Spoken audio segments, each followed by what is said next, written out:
नमस्कार सम्पूर्णमा। आज भने अलिकति पानी पर्न थालेको छ। बिहानैदेखि पानी सँगसँगै आकाशमा गड्याङ र गुडुङ यतातिर बिजुलीको ठाउँ लप्काहरू पनि देखिन थालेको छ। तपाईलाई मैले यो दृश्य देखाइरहेको दृश्य हेर्नुहोस् त, यहाँ ललितपुर जिल्लाको कोटडाँडा शङ्खदेवी भन्दा माथि यहाँ एकदमै अँध्यारो छ। मौसम डम्म भएको छ। पानी झम परिरहेको छ मित्र।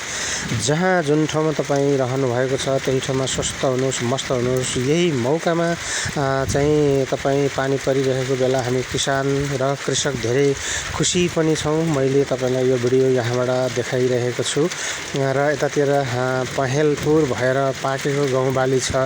कतै असिना परिहाल्यो भने गहुँलाई नष्ट पो गर्ने हो कि भन्ने हामी किसानलाई ठुलो चिन्ता पनि परेको छ मित्र।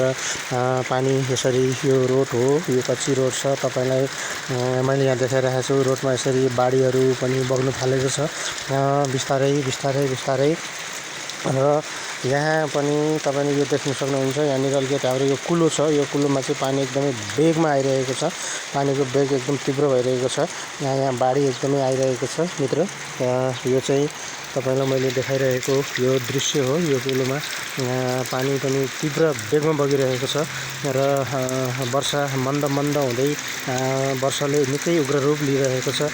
मैले यो भिडियो तपाईलाई परको दृश्यसम्म तपाईको नजिक ल्याएर देखाउने कोसिस भने गरि नै रहेको छु। आज निकै पानी पर्ला जस्तो छ। आज कानुन दिवस मनाइरहँदाखेरि हाम्रो नेपालमा बलियो स्थायी कानुन पनि बन्नुहोस्। कानुनलाई एकदमै सबैले सबै ठाउँमा पालना हुनु पर्यो। कानुन दिवसको उपलक्ष्यमा सबैमा एकमुष्ट नमस्कार मैले व्यक्त गरेँ मित्र। तपाईँ कुन ठाउँमा हुनुहुन्छ त्यही ठाउँमा स्वस्थ हुनुहोस्, मस्त हुनुहोस्, व्यस्त हुनुहोस् दैनिकीमा। अनि पानी धेरै खानुहोला, स्वास्थ्यको ख्याल गर्नुहोला। यो दृश्य चाहिँ तपाईलाई ललितपुर जिल्लाको कोटडाँडा शङ्खदेवी ठ्याक्कै माथिको यो दृश्य हो। यहाँनिर एकदमै कुहिरो डम्म भइरहेको छ।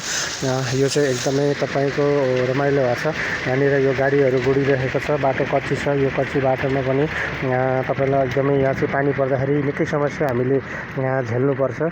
यतातिर अलिकति चाँडोभन्दा चाँडो चाहिँ स्थानीय सरकारको पनि ध्यान जाओस्। यो बाटोको पनि पुनर्निर्माण होस्, छिटै निर्माण होस्, यही कामना चाहिँ गरेको छु। गत वर्षको बाढीले पनि यो बाटो निकै क्षति पुर्याएको थियो र मान्छे ओहोरदोहोरो गर्न, मोटरसाइकल गाडीहरूलाई ओहोरदोहोरो गर्न निकै कठिन भइरहेको थियो यो बाटोमा। वैशाखमै यति ठुलो आज पानी पर्ने छ। मौसमले उग्र रूप लिँदैछ। आकाशमा गड्याङ र गुडुङ बिजुलीको केही लप्काहरू पनि देखिन थालेको छ र सचेत रहनुहोला। सँगसँगै हावाहुरी पनि आउने हो कि भन्ने हामीलाई एकदम त्रास पनि भइरहेको छ मित्र। जहाँ हुनुहुन्छ त्यही ठाउँमा सचेत र सुरक्षित भएर बस्नुहोला। अहिलेलाई यति नै। अर्को अपडेट लिएर फेरि तपाईँको माझमा जोडिनेछु। हस्त नमस्ते।